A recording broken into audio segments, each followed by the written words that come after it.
guys, it's been a while since I've done this, but here we are. Here is my review of the real grade Endless Waltz version, or if you're as old as me, you remember this as Wing Zero Custom. I got asked to review the brand new Wing Gundam Zero TV version. However, as of the making of this video, I've only just received both the new Real Grade Zero, as well as the other 4 Gundam kits from the second half of Gundam Wing. So I thought it would be interesting to go back and build the original, since I've had this laying around since about 2019, so it's been in my backlog for quite a while. And I never thought I would review it, but here we are. So there's a lot of talk about early real grade syndrome, that most of the real grades pre-Unicorn are just not that good. They were more innovative than functional, and overall they just have not held up to the test of time. Having built 5 real grades from that era, my experiences were the strike was okay until you put the Ale strike and everything fell apart. Double O Riser just had way too many parts and the joints could not hold up. The Gundam Mark II wasn't that bad. The Astray was actually pretty good. And Exia, until the more recent batch of real grades, were, I thought personally, were some of the best. So my experiences with the early innovative design of the single frame, just build it around, is a mixed bag, and this is from that era. This is when they announced the real grade Wing Gundam Zero and hinted that we get the other 4 Endless Waltz versions, and that never came to be. And it seems with recent announcements that they rather just make updated high grade designs that go back to the real grade, which was probably the smartest decision. Besides, outside of Death Scythe Hell, the other 3 were bound to just be P-Bandite, so at least we have a shot of getting all 5. But now that we have the context of what we're going into, why don't we build this up and see what we have all built up, and now we have the real grade Wing Gundam Zero Custom. And I have to say, out of all the different versions I've built, this is at least the second most interesting version. The most interesting will go to the Master Grade for Ka. But I do like the design take with this. It gives it more detail with the depth with the wings. You're getting the 2-tone white, you're getting the 2-tone blue, clear pieces that unfortunately you do have to paint, and a very interesting head design where you had to build everything up to build it together. Aesthetically, this is Gundam Zero. It's just a nicer, smaller version of it. The color separation is actually pretty great. The building process took about 4 hours, give or take, given with work, but outside of that, it was pretty straightforward, and the joints so far are holding up, and I would say this is a good aesthetic, and I do like the wings on this version, just more detailed, and I love kind of the shading that it has going on, or maybe not shading, but like you can see like some of the joints and stuff, like, I call them cells, but maybe I could be wrong. So I would say this is a nice representation of Wing Zero.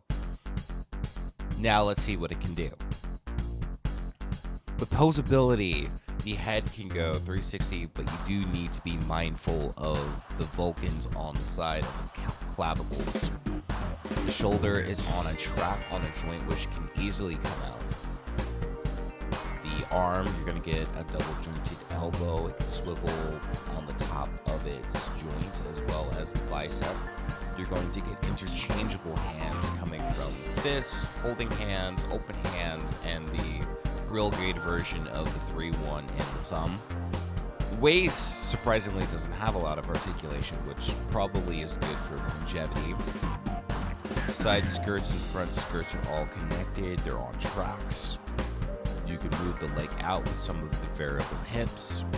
The knee is interesting. It has almost 2 joints of articulation, and the kneecap can kind of float, as well as you're going to get a toe, a foot, and side ankle movement.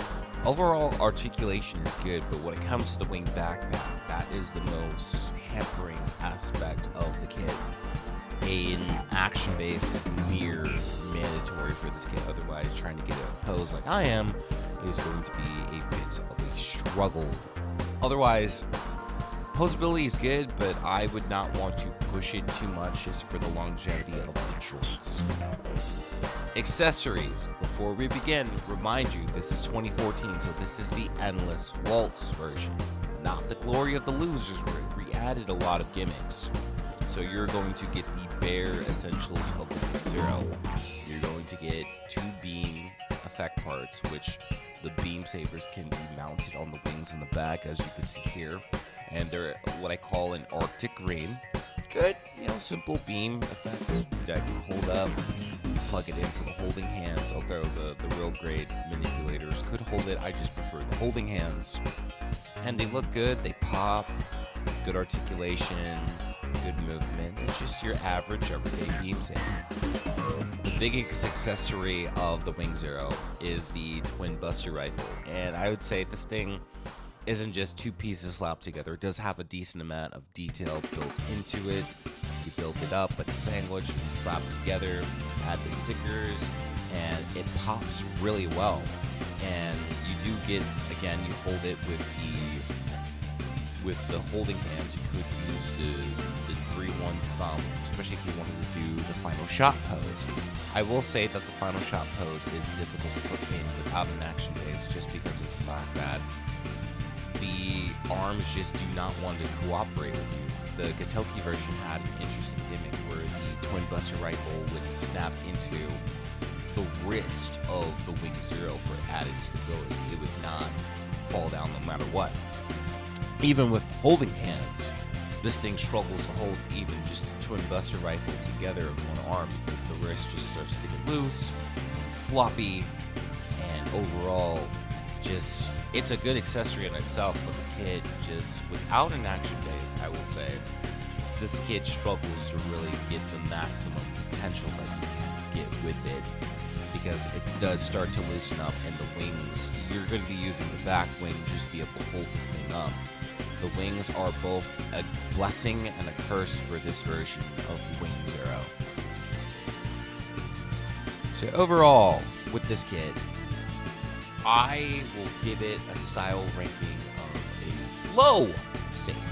It's functional, works, it's designed well. The build was actually quite fun to put it together. It does take a little bit more time than a high grade, but not as much as a master grade.